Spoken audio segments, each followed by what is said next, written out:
नमस्कार साथियों, जय हिंद जोहार। आप सभी का अपना यूट्यूब चैनल विनयदीप क्लासेस में हार्दिक स्वागत है। तो चलिए दोस्तों, आज की इस वीडियो में हम लोग देखेंगे आकलन एग्ज़ाम से संबंधित जो एक महत्वपूर्ण सब्जेक्ट है, जो विषय है वो है आपका बाल विकास तथा शिक्षण शास्त्र। तो दोस्तों, बाल विकास तथा शिक्षण शास्त्र से संबंधित कुछ महत्वपूर्ण क्वेश्चन का समावेश लेके मैं आया हूं और इस वीडियो के माध्यम से आप लोग को समझाना चाहता हूं कि बाल विकास तथा शिक्षण शास्त्र से किस तरह का क्वेश्चन आप लोग का आ सकता है या आएगा। तो चलिए हम लोग एक एक क्वेश्चन देखेंगे। आप लोग इस वीडियो को अंत तक देखने की कोशिश कीजिए, अंत तक आप लोग बने रहिए और महत्वपूर्ण सवाल आप लोग के सामने अभी लेके आ रहा हूँ। तो दोस्तों, मेरा फर्स्ट सवाल है आप लोग के सामने कि आपने अध्यापक का व्यवसाय क्यों चुना। दोस्तों, आप लोग अध्यापक बनने वाले हैं, आप लोग टीचर ऑलरेडी है और आप लोग टीचर का अपग्रेड होने वाला है। तो इस टाइप से क्वेश्चन आप लोग का सवाल ज़रूर करेंगे। तो आप लोग समझ सकते हैं कि क्या मैंने फर्स्ट क्वेश्चन लिया हूँ कि आपने अध्यापक का व्यवसाय क्यों अपनाया। तो आपको मैं समझा देना चाहता हूँ कि इसमें 4 ऑप्शन भी दिया हुआ है। ऑप्शन नंबर ए है आपके अभिभावक यह चाहते थे। ऑप्शन नंबर बी है अपने मित्र के कहने पर, आपके कुटुंब के इस व्यवसाय में कोई नहीं है, आपको इसमें रुचि है। तो दोस्तों, इसका सही आंसर हो सकता है आपको इसमें रुचि है, क्योंकि रुचि बिना कोई काम संपन्न नहीं होता है और बिना रुचि का कोई काम अच्छा भी नहीं हो सकता है। तो इसका सही जवाब हो जाएगा आपका ऑप्शन नंबर डी। आगे बढ़ता हूँ दोस्तों। अभी दूसरा सवाल है कि प्रभावी एवं सफल शिक्षण के लिए सर्वाधिक आवश्यक है। दोस्तों, प्रभावी एवं सफल शिक्षण होने के लिए हम लोग क्या अति आवश्यक, सर्वाधिक आवश्यक क्या है। उसमें से ऑप्शन नंबर ए है आपका विद्यार्थियों को अधिकाधिक नोट्स लिखवाना। ऑप्शन नंबर बी है आपका व्यवहारिक उदाहरणों द्वारा विषय को स्पष्ट करना। ऑप्शन नंबर सी है श्यामपट्ट का अधिकाधिक उपयोग करना। और ऑप्शन नंबर डी है साहित्यिक भाषा का अधिकाधिक उपयोग। तो दोस्तों, इसमें हम लोग का यही है कि हर तरह के हम लोग को बच्चों को क्या सिखाएंगे, प्रैक्टिकली वैसे सिखाएंगे। अलग अलग एग्जाम्पल के सहारे उसके प्रैक्टिकल व्यवहारिक ज्ञान दिलाकर हर चीज़ को स्पष्ट करने की कोशिश करेंगे। तो इसके लिए इसका आंसर हो जाएगा ऑप्शन नंबर बी। चलिए दोस्तों, आगे चलता हूँ। अभी देखता हूँ आपका अगला सवाल कि यदि छात्र पाठ्य वस्तु में रुचि नहीं ले रहे हैं तो आप क्या करना पसंद करेंगे। तो इस तरह का सवाल आपको जरूर आएंगे। तो इसमें हम लोग का करना क्या है कि शिक्षण को रोचक बनाएंगे और रुचि का कारण जानने का प्रयास करेंगे। स्वयं शिक्षण में रुचि लेंगे, रुचि लेने वाले छात्रों का उदाहरण देंगे। तो हम लोग इसमें से सबसे महत्वपूर्ण जो ये हो जाएगा वो आपका और रुचि के कारण जानने का प्रयास करेंगे। दोस्तों, आप लोग को समझा देना चाहता हूं कि कोई भी डॉक्टर भी अगर कोई चीज़ की बीमारी लेके कोई आता है, सबसे पहले उसका कारण जानता है। जब तक उस बीमारी का कारण हम लोग नहीं समझेंगे तो उसका दवा हम लोग ठीक से इलाज नहीं कर सकते हैं। उसी टाइप से एक आदर्श शिक्षक का भी ऐसी गुण होनी चाहिए कि बच्चों के किस में क्या चीज़ में अरुचि हो रही है, क्या चीज़ में उसको रुचि नहीं लग रहा है, उसको ध्यान में रखते हुए उसका कारण जानते हैं, उसका उपचार करने से ही बच्चों का रुचि भी आएगा और पाठ्यवस्तु में उसको ध्यान देने में काफ़ी आपका मदद होगा। आगे चलता हूँ दोस्तों। इसके बाद देखता हूँ क्वेश्चन नंबर 4, अगला सवाल कि एक सफल अध्यापक वो है जो विद्यार्थियों के विकास में रुचि लेता है। अगला ऑप्शन है अनुशासन बनाए रखता है। ऑप्शन नंबर सी है नियमित रूप से क्रियाकार्य देता है। ऑप्शन नंबर डी है अच्छे अंक देता है। देखिए दोस्तों, सफल अध्यापक मतलब अध्यापक तो सभी होते हैं, लेकिन उसमें भी जो सफल होते हैं वो किस टाइप से, मतलब विद्यार्थियों के हर एंगल से ओवरऑल डेवलपमेंट में जब तक उसका रुचि नहीं लेंगे तब तक वो अध्यापक सफल नहीं हो सकता है, आदर्श शिक्षक रूप में नहीं कहलाते हैं। तो इसका उत्तर कौन सा हो जाएगा दोस्तों, ऑप्शन नंबर ए। ये हो जाएगा आपका विद्यार्थियों के विकास में रुचि लेता है, क्योंकि एक अध्यापक का अपना सब कुछ उसके मतलब स्टूडेंट छात्र पर उसके उज्जवल भविष्य पर ही निर्भर करता है। अगर बच्चों सुधर गया, बच्चों का भविष्य उज्जवल हो गया तो अध्यापक सफल कहलाएंगे। तो चलिए दोस्तों, आगे चलता हूँ अभी। उसके बाद देखिए कि मूल्यांकन का क्षेत्र है। मूल्यांकन इवैल्यूएशन, जो हम लोग इवैल्यूएशन करते हैं, कोई चीज़ का बच्चों का इवैल्यूएशन करते हैं, उसका जांच करते हैं, उसका किस टाइप से मूल्यांकन का क्षेत्र होता है, उसका सीमा किस टाइप से होगा, सीमित होगा, असीमित होगा, संकुचित होगा या व्यापक होगा। तो इसमें मूल्यांकन जब भी हम लोग करते हैं, कुछ खास चीज़ को ध्यान में रखते हुए उसका मूल्यांकन किया जाता है। उसको किस स्तर पर, अगर मानसिक स्तर पर मूल्यांकन करेंगे तो उसका मानसिक स्तर देखेंगे, अगर शारीरिक स्तर का उसका मूल्यांकन करेंगे तो शारीरिक स्तर देखेंगे। तो इस टाइप से कुछ खास क्षेत्र पे उस पर हम लोग ज़्यादा उसको फोकस देते हैं और उसके ऊपर मूल्यांकन करते हैं। इसीलिए मूल्यांकन का जो क्षेत्र होगा दोस्तों, ये हो जाएगा सीमित, यानी ऑप्शन नंबर ए इसका सही जवाब हो जाएगा। चलिए दोस्तों आगे चलता हूँ कि राष्ट्रीय नीति के अंतर्गत पाठ्यक्रम, हम लोग जानते हैं राष्ट्रीय नीति जो है ये राष्ट्रीय नीति के तहत पाठ्यक्रम की कैसी होनी चाहिए।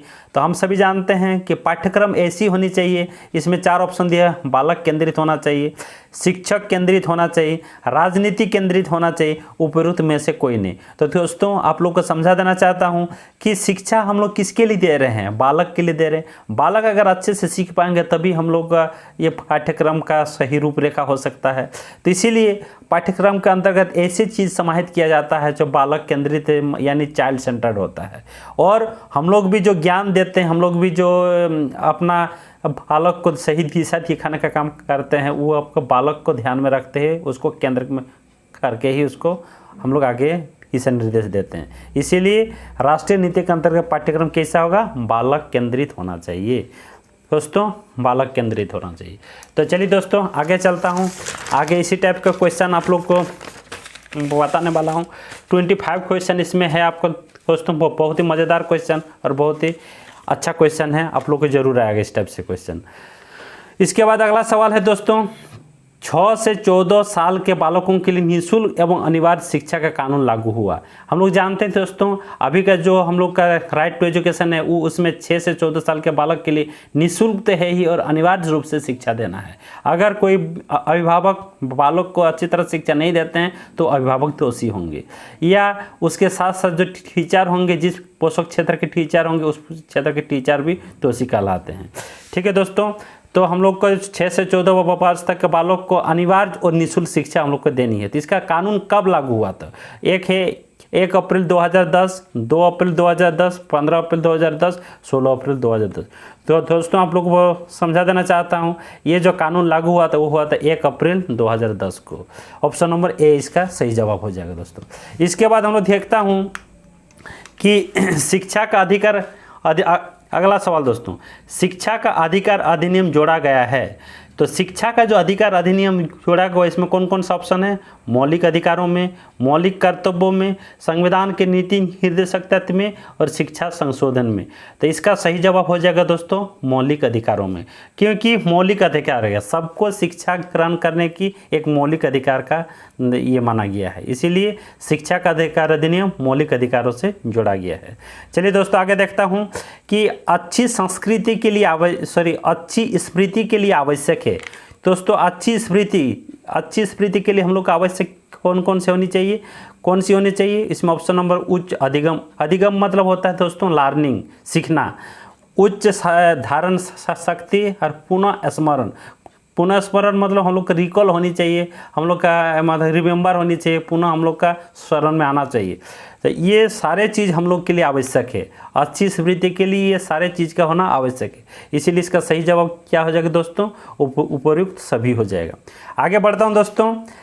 इसके बाद हम लोग का अगला सवाल है आपका कि प्राथमिक स्तर पर छात्र पहाड़ एवं गिनती याद करते हुए भी भूल जाते हैं।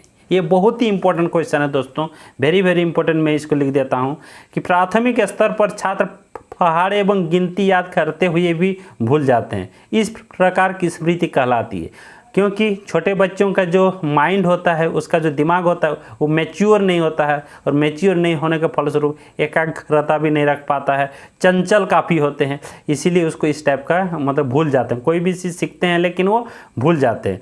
तो इसको इसमें कौन सी स्मृति के प्रकार कहलाएगी दोस्तों?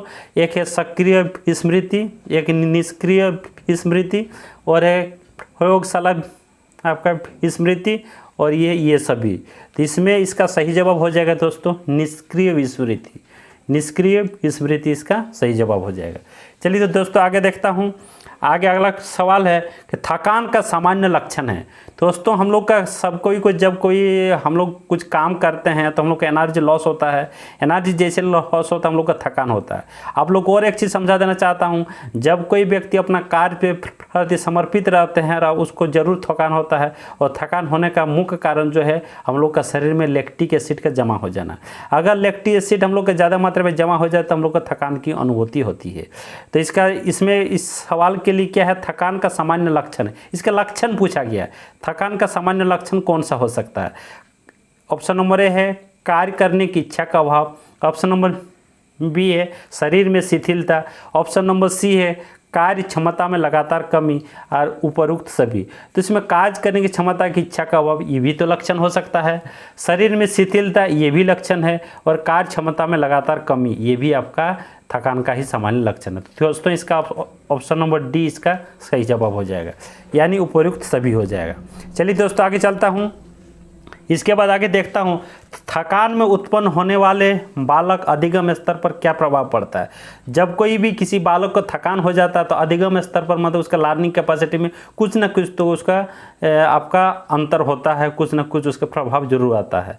तो इसमें कौन सा हो आपका महत्वपूर्ण है, अधिगम स्तर सामान्य रहता है, अधिगम स्तर कम हो जाता है, अधिगम स्तर उच्च हो जाता है, उपरोक्त में से कोई नहीं। तो दोस्तों इसमें समझा देना चाहता हूँ कि सामान्य तो हो ही नहीं सकता है, सामान्य रहेगा तो उसमें थकान का कुछ महत्व ही नहीं रह जाएगा। इसके बाद अधिगम स्तर कम हो जाता है, ये आपका सही जवाब हो जाएगा।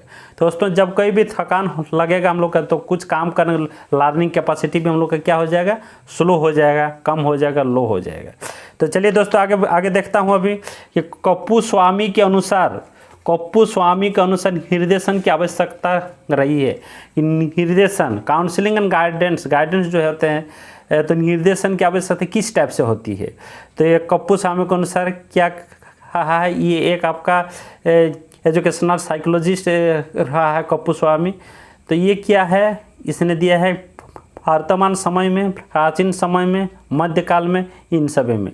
तो निर्देशन हर समय में हर जगह निर्देशन की ज़रूरत पड़ती है। किसी भी बालक किसी भी छात्र के लिए अभी का समय, पहले का समय और मध्यकाल सारे तीनों समय में हम लोग का निर्देशन की आवश्यकता महसूस होती है। इसीलिए इसका जवाब हो जाएगा ऑप्शन नंबर डी। तो चलिए दोस्तों आगे देखता हूँ इसी टाइप से और सवाल। तो इसीलिए आप लोग वीडियो भले ही थोड़ा सा ज़्यादा लंबा लगे लेकिन अंत तक देखते रहिए, और इसी टाइप का कोई सवाल आप लोग का जरूर अगला एग्जाम में आने वाले हैं। तो चलिए दोस्तों आगे देखता हूँ कि अपव्यय एवं अवरोधन की समस्या समाधान हेतु तो आवश्यक है।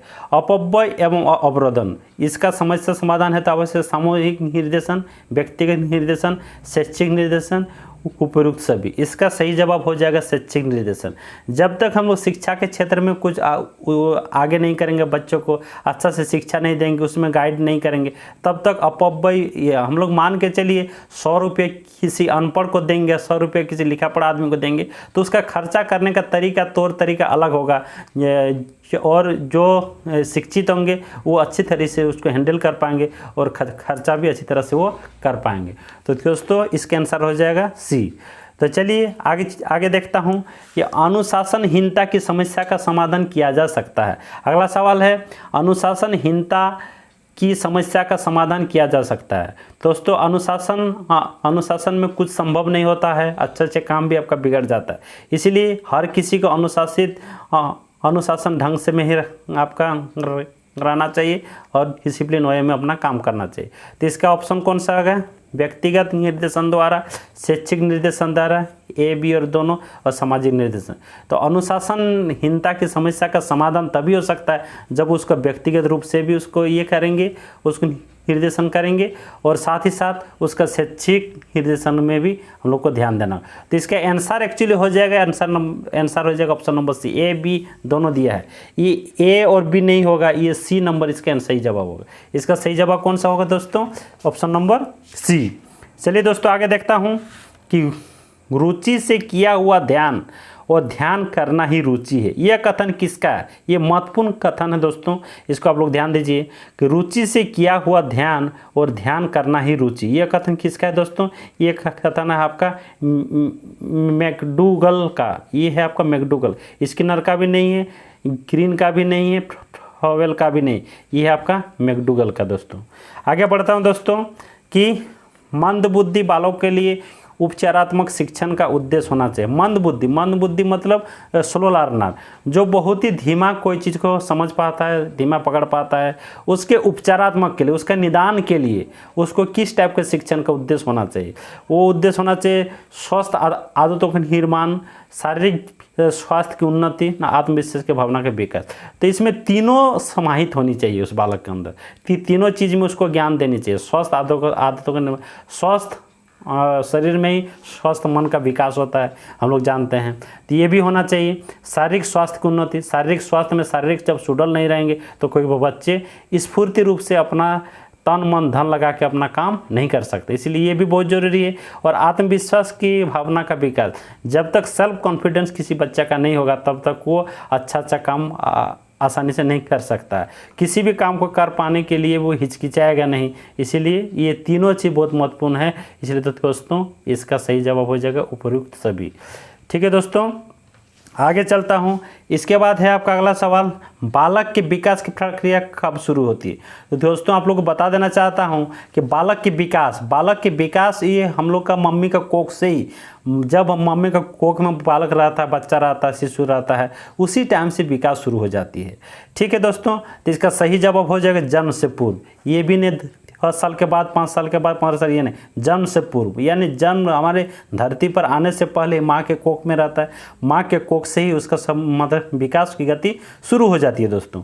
चलिए दोस्तों आगे देखता हूँ अभी अगला सवाल कि बालक के सामाजिक विकास में सबसे महत्वपूर्ण कारक है। तो बालक के सामाजिक विकास में सबसे जो महत्वपूर्ण कारक होते हैं दोस्तों, सामाजिक का मतलब है समाज में रहन सहन। हम लोग जानते हैं man is a social animal, मनुष्य क्या है? सामाजिक प्राणी है। तो ये समाज में रहकर ही उसका सामाजिक विकास संभव हो सकता है। जाति भेद भी नहीं होगा, आनुवंशिकता भी इसमें नहीं होगा, इसमें वातावरण होगा, इन्वायरमेंट जैसा रहेगा हमारे समाज में, उसका सामाजिक विकास भी उसी टाइप से संभव हो पाएगा दोस्तों। तो इसका सही जवाब कौन सा होगा दोस्तों? ऑप्शन नंबर सी हो जाएगा। चलिए दोस्तों आगे देखता हूँ कि मानसिक रूप से पिछड़े बालकों की बुद्धि लब्धि मानी जाती है। बुद्धि लब्धि मतलब होता है दोस्तों आईक्यू लेवल। आईक्यू लेवल के पिछड़े बालकों के लिए कौन सा है? तो ये 20 से नीचे ये तो नहीं होगा, 30 से 50 के बीच ये भी नहीं होगा, 70 से 80 के बीच, ये आपका आंसर हो जाएगा दोस्तों। कि जो पिछड़े बालक होते हैं, आपका बैकवर्ड चाइल्ड जो होता है उसका बुद्धि लब्धि कितना होता है? 70 से 80 के बीच होता है दोस्तों। चलिए दोस्तों आगे देखता हूँ अभी कि व्यक्तित्व को प्रभावित, अगला सवाल, व्यक्तित्व को प्रभावित करने वाले तो होते हैं। व्यक्तित्व मतलब होता है दोस्तों पर्सनालिटी। तो पर्सनालिटी को प्रभावित करने वाले तथ्य कौन सा है? वंशानुक्रम तो है ही, आपका वातावरण भी है ही, वंशानुक्रम में वातावरण, उपरोक्त में से कोई नहीं। इसका सही जवाब हो जाएगा दोस्तों ऑप्शन नंबर सी, क्योंकि वंशानुक्रम के द्वारा भी व्यक्तित्व का, क्योंकि कोई हम लोग जानते हैं कुछ बीमारी ऐसे भी होते हैं जब वंश के अनुसार पीढ़ी दर पीढ़ी चलते आते, जैसे आपको वर्णनदाता की ही बात करें तो ये क्या है हम लोग का ड्यू टू हेरिडिटी के चलते ही किसी बच्चे पे स्थानांतरित होता है। तो इसका बच्चा का तो कुछ गलती नहीं है, लेकिन वंश के चलते उसका भी उस तरह की कमी आ जाती है। उसके बाद वातावरण तो है ही, जैसा इन्वायरमेंट बच्चों को मिलेगा, जैसा अपना समाज का, फैमिली का, परिवार का, मम्मी पापा का वातावरण मिलेगा, उसी टाइप से बच्चा भी अपने आप को सुधार सकता है या पर्सनालिटी डेवलपमेंट में अपना सहभागी आपका दे सकता है। तो चलिए दोस्तों आगे देखता हूँ। आगे है आपका अगला सवाल, देखिए दोस्तों अगला सवाल है आपका बुद्धि लब्धि निकालने का सही फार्मूला है। आईक्यू यानी बुद्धि इंटेलिजेंट, ये आईक्यू लेवल जो होता है बुद्धि लब्धि, उसको जो निकालने का सही फार्मूला होता है वो है दोस्तों आपका मानसिक आयु बाई आपका mental age by chronological age into 100 होता है दोस्तों। इसका ऑप्शन नंबर बी हो जाए, यानी मानसिक आयु बटे वास्तविक आयु इंटू 100 हो जाएगा। ठीक है दोस्तों, ये भी आपका बहुत ही इंपॉर्टेंट क्वेश्चन दोस्तों, ये भी VBI मोस्ट इंपॉर्टेंट में लिख देता हूँ, इसको भी आपको याद रखिएगा जरूर। सारे क्वेश्चन बहुत ही इंपॉर्टेंट है, बहुत सोच समझ के क्वेश्चन का कलेक्शन किया गया है, इसीलिए सभी क्वेश्चन आप लोग अच्छी तरह से देखेंगे ताकि आने पर किसी तरह से छूटे नहीं, और इसी टाइप से और कुछ क्वेश्चन का आप लोग को तैयारी करना होगा दोस्तों। चलिए दोस्तों आगे चलता हूँ कि व्यक्ति के मानसिक तनाव को कम करने की प्रत्यक्ष विधि है। मानसिक तनाव, हर किसी का मानसिक तनाव कुछ ना कुछ, किसी का कम किसी ना ज़्यादा जरूर होता है। तो इस तनाव को दूर करने की इसका जो डायरेक्ट मेथड होता है ये कौन सी है, कम करने की कौन सी है? दूर तो पूरी नहीं हो सकता किसी भी तनाव की, लेकिन कम किया जा सकता है। वो क्या है? उदारीकरण, ये तो नहीं होगा। निप्रति व्यवहार से, ये भी नहीं होगा। तादात्म्य, ये भी नहीं होगा। बाधा दूर करना, ये आपका सही होगा, क्योंकि किसी चीज़ का जो हम लोग का कमी है उसको दूर करके ही हम लोग तनाव से मुक्ति पा सकते हैं। ये जो मानसिक तनाव है उसमें क्या चीज़ की कमी है, किस लिए हम लोग का तनाव हो रहा है, उसका हम लोग को आकलन करना होगा, उसका मूल्यांकन करना होगा। मूल्यांकन करने के बाद उसको दूर करने का कोशिश करना होगा। भले ही दूर नहीं होगा लेकिन उसको कम किया जा सकता है, उसी के सहायता से ही हम लोग का मानसिक तनाव की कमी किया जा सकता है अपने आप में। चलिए दोस्तों आगे चलता हूँ। अगला सवाल कि पर्सोना शब्द का लैटिन भाषा में अर्थ होता है। तो पर्सोना शब्द जो है दोस्तों, ये पर्सनालिटी इसी से बना है, इसीलिए पर्सनालिटी का मतलब होता है आपका व्यक्तित्व। ये जो पर्सोना शब्द है तो ये क्या है? लैटिन शब्द का लैटिन भाषा में अर्थ होता है व्यक्ति के आंतरिक गुण, व्यक्ति के बाह्य गुण एवं आंतरिक गुण, ये भी नहीं होगा। बाहरी रंग एवं नकली चरित्र, ये आपका सही जवाब है दोस्तों, क्योंकि हम लोग जानते हैं ये जो पर्सनालिटी होता है ये पर्सोना शब्द से ही आया हुआ, और इसका मुख्य अर्थ होता है मुखौटा या नकली चेहरा हम कह सकते हैं। यानी पहले जो पर्सनालिटी शब्द के यूज किया जाता था वो बाहरी रंग रूप और नकली चेहरा देख के किया जाता था, लेकिन अभी फिलहाल जो वर्तमान स्थिति है उसमें पर्सनालिटी को सिर्फ रंग रूप या नकली चेहरा से ही नहीं आंका जाता है दोस्तों। तो चलिए आगे जब इस तरह के वीडियो मिलेगा आएंगे लेके आप लोग को खाली खास पर्सनालिटी में, तब अच्छी तरह से आप लोग को समझा दिया जाएगा। अगला सवाल और अंतिम सवाल दोस्तों कि बहिर्मुखी बालक की विशेषता नहीं है। बहिर्मुखी मीन्स वो होता है एक्सट्रोवर्ट चाइल्ड। तो ये जो एक्सट्रोवर्ट चाइल्ड होता है, एक होता है इंट्रोवर्ट, एक होता है एक्सट्रोवर्ट और एक होता है एम्बिवर्ट। मतलब ये एक्सट्रोवर्ट जो है वो बालक क्या होता है, ज़्यादा बोलते हैं, किसी के सामने अपना बड़प्पन दिखाता है, वो आपका बोलता ज़्यादा है, इसी को कहा जाता है आपका बहिर्मुखी बालक। तो इसकी विशेषता नहीं है चिंताग्रस्त, ये तो हो ही सकता है क्योंकि ज़्यादा बोलेगा तो ऑटोमेटिकली खुद ना खुद में उसका चिंता विशेषता नहीं है लिखा है ना दोस्तों, तो ये नहीं होगा, यही है, ये भी तो आपका विशेषता है ही। ठीक है, उसके बाद कार्य करने की दृढ़ इच्छा, तो कार्य करने की दृढ़ इच्छा भी इसके विशेषता में ही आएगा। आक्रामक में क्रोधित हो जाना, आक्रामक भाव अपनाना, ये आपका इसका सही जवाब हो जाएगा दोस्तों। तो इस तरह के बालक जो होगा एक्सट्रोवर्ट चाइल्ड, उसके लिए क्या विशेषता नहीं हो है दोस्तों, ये आक्रामक, यानी option number C is right answer. तो दोस्तों इस तरह से हम लोग कुल आपका 25 क्वेश्चन का जो समावेश लेके आया था, उसका जो ये कलेक्शन लेके आते, ये मैंने आप लोग को सब क्वेश्चन समझा दिए और बता भी दिए। अगर आप लोग को ये वीडियो अच्छा लगा होगा तो ज़रूर आप लोग एक शेयर कर दीजिएगा। अगर आप लोग चैनल में नए हैं तो सब्सक्राइब जरूर कीजिए। इस तरह के वीडियो लेके फिर आप लोग के सामने हाजिर होंगे। तब तक के लिए धन्यवाद। Thank you for watching this video.